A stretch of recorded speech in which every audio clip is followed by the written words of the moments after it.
Yo halo guys, kayaknya pasar HP 6-8 juta makin seru. Kali ini kita bakal bahas Xiaomi 14T series yang sudah di-launching secara global. Saya kurang tahu kapan launching di Indonesianya, tapi kayaknya launching dalam waktu dekat ini. Soalnya YouTuber lain udah pada bahas 14T series ini, yang ngebawa beberapa peningkatan dari 13T, dan semoga aja harganya juga gak beda jauh sama 13T. Dan kalau harganya sama kayak 13T, bakalan worth it banget. Dari layarnya aja udah bisa jalan sampai refresh rate 144 Hz, tapi 144 Hz-nya cuma ngejalan di aplikasi tertentu ya, bukan 144 Hz terus karena pasti bakalan boros. Resolusi layarnya juga tinggi di 1,5K, panelnya pakai AMOLED, ukurannya di 6,67 inci. Terus bezelnya juga tipis, peak brightness-nya di 4000 nits udah terang banget, dan perlindungan kacanya pakai Gorilla Glass 5. Untuk di kisaran 6-8 juta ini sih udah bagus banget, sayangnya belum LTPO, tapi ya wajar di harganya. Mesinnya ini juga kenceng kok, pakai Dimensity 8300 Ultra yang sama kayak dipakai X6 Pro, dan performanya kenceng. Untuk desainnya saya lebih suka dari 13T ya, karena lebih simple dan minimalis, dan udah ada IP68-nya juga. Material frame dari aluminium, dan belakangnya dari kaca. Yang paling seru ya di bagian kameranya ini, yang bisa nutupin kelemahan Xiaomi di HP-HP mid-range lalu. Setup kameranya juga lengkap, gak ada yang kamera gimmick 2 megapiksel lagi.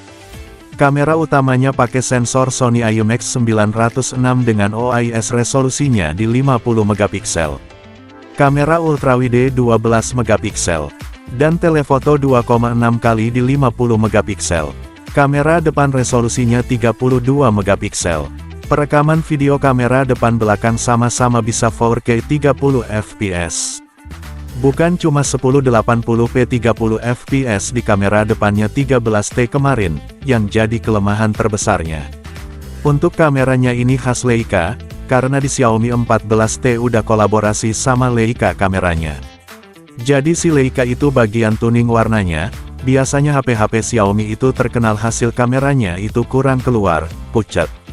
Sekarang di Xiaomi 14T ini udah gak lagi. Apalagi setup kameranya lengkap, gak ada lensa gimmick 2 megapiksel lagi, jadi mau kamera utama, ultrawide sama tele bagus semua. Oh iya guys, di Xiaomi 14T color profile-nya bisa diatur, ada Leica Authentic, dan Leica Vibrant.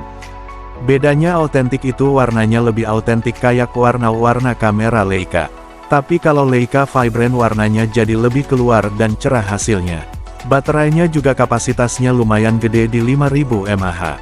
Dan kecepatan chargingnya di 67 Watt. Yang udah kenceng speed ngecasnya.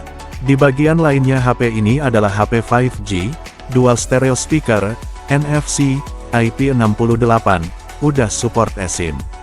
Android 14 berbasis HyperOS yang dapat update OS 4 tahun, dan security patch 5 tahun. Jadi gimana guys, apakah HP ini lebih cocok untuk disebut flagship killer yang sebenarnya? Tulis aja di komen. Kesimpulannya ini HP udah bagus banget, dan kayaknya bakal jadi HP paling worth it di harganya. Tapi kita tinggal tunggu aja, tanggal launchingnya di Indonesia. Udah gak bakal lama lagi, siapin aja duitnya.